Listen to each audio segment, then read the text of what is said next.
Hi Bulldogs, Chris Bryant here, and in today's CCNA 2012 5-minute video boot camp, we're going to jump right into a demo on the live equipment today because we're going to talk about the difference between troubleshooting something physical and something logical, and some great fundamental commands here for our CCNA troubleshooting. And also, I'm going to invite our CCNP friends in here as well, especially those of you working on the troubleshooting exam.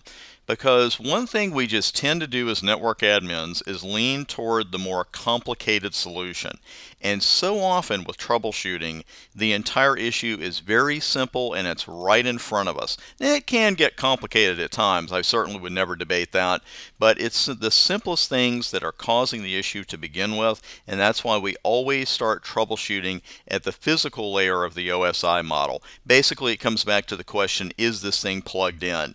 And for those of you who don't have field experience yet or are just getting started, you might hear that and think, really? You know, how often are things really unplugged? Especially when you're working help desk, you would be amazed at how often the person on the other end of the call just doesn't have the power going to the device. So that's the first thing we're going to look at. And we're obviously going to look at a few other things here on the live equipment in just a moment.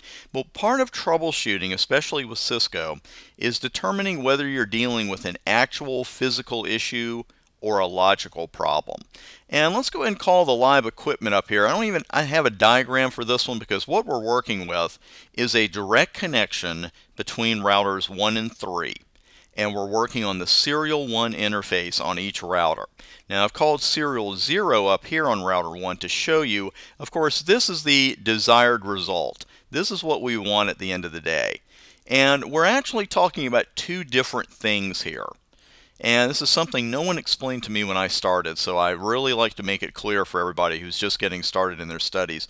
The serial 0 is up part of this output is talking about the physical state of the interface.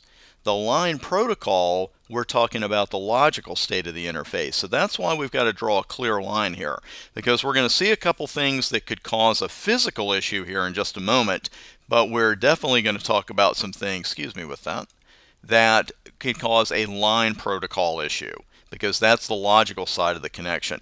Now, I haven't done anything to the routers as far as serial 1 goes yet, so by default, and let me just give you a pop quiz here, by default, what am I going to see when I run show interface serial 1? I'm going to see serial 1 is administratively down, line protocol is down.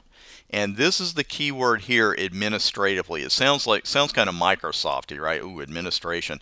But it's not. It's administratively down. That just means the interface is shut down. By default, a Cisco router interface is going to be shut down, and a switch interface or switch port is going to be open. So we need to take care of that first. Obviously, if the interface is shut down, we're not going to be able to do anything with it. And let's go ahead and just do a quick no shut. Now once that interface opens up, we should get a console message here in a moment. We see the interface serial 1 change state, and that's good, but down is usually not a very good thing. So let's run that show interface command here in just a moment. Once it gets done, there we go. Now the output's a little bit different, but the little bit part is very important, because instead of the interface being administratively down, it's now just down. So that indicates there's some kind of physical issue here.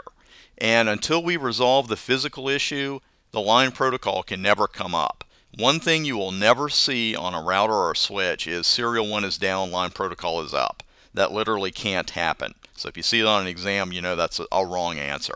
So the first thing I would do here is check and see, first off, do we have a cable connected to this interface at all? And this is a very handy command. It's show controller,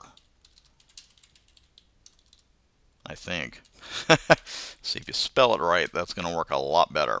Now, if this is the first time you've seen this command, do not panic. You do not need to know what all of this stuff down here means. What we're looking for is right up here. And if this said no cable, then obviously we've already spotted the issue. But here it says it's a DCE cable, and I did mention it's directly connected to router 3. So that kind of points to the problem being on router 3, and that is, of course, that interface is not open yet either. So let's go over to router 3.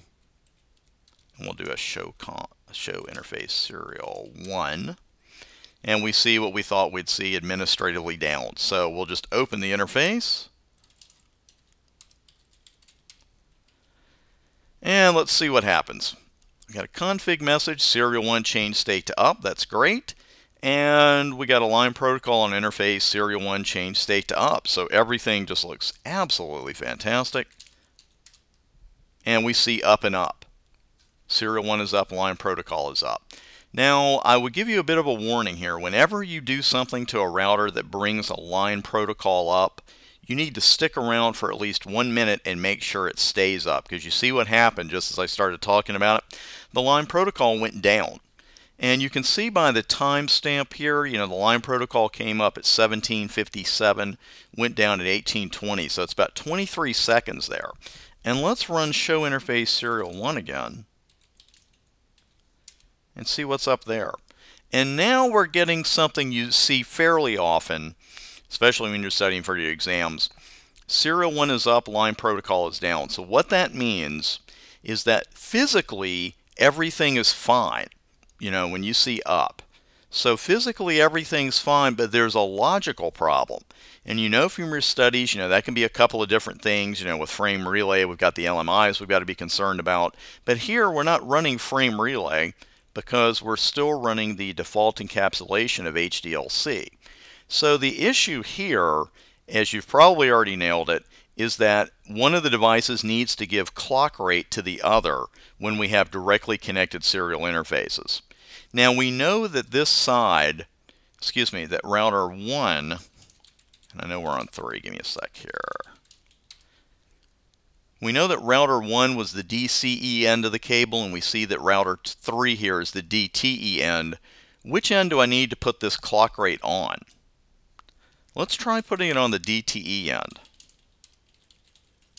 We'll just use that 56,000 value. And you get an error message. This command applies only to DCE interfaces. I would not count on the exam telling you that this command will apply only to DCE interfaces. That's something you better know. So while the router won't let us do it, it's something we do just have to keep in mind and really have memorized for the exam. Pretty simple concept. And let's go ahead out of there and go to router 1. And we'll try the clock rate over here. And we shouldn't have to do anything else. You don't have to reset the interface. Most of the time in Cisco, when you make a change like that, you don't have to reset anything. This is networking, so there are exceptions. So let's just hang out here for a minute and see what happens. And there we have the line protocol change state to up. And it took 13 seconds for that to come up. So that's pretty good. But again, I always like to hang around for at least half a minute or so and just make sure the line protocol stays up, because as you saw earlier, sometimes when you first open an interface particularly, that line protocol can go up. But if there's no clock rate involved and they're directly connected like they were in this lab, then you're just out of luck. So it looks like everything is pretty good there. And again, that's how you've really got to look at that physical versus logical when it comes to troubleshooting. This is fundamental troubleshooting, nothing real complicated, but for the NA, it's great stuff to have down. And again, always start your troubleshooting with the physical layer and then determine whether you have a physical issue or a logical issue. Want to invite you to join me online on Twitter, here on YouTube, on the blog, and on Facebook. We've got a lot of great stuff coming in 2012, including a brand new look for the website, and I'll even be on it, but you should come out anyway. And I will see you there. So again, thanks for making TBA part of your CCNA success story, and I'll see you on the website.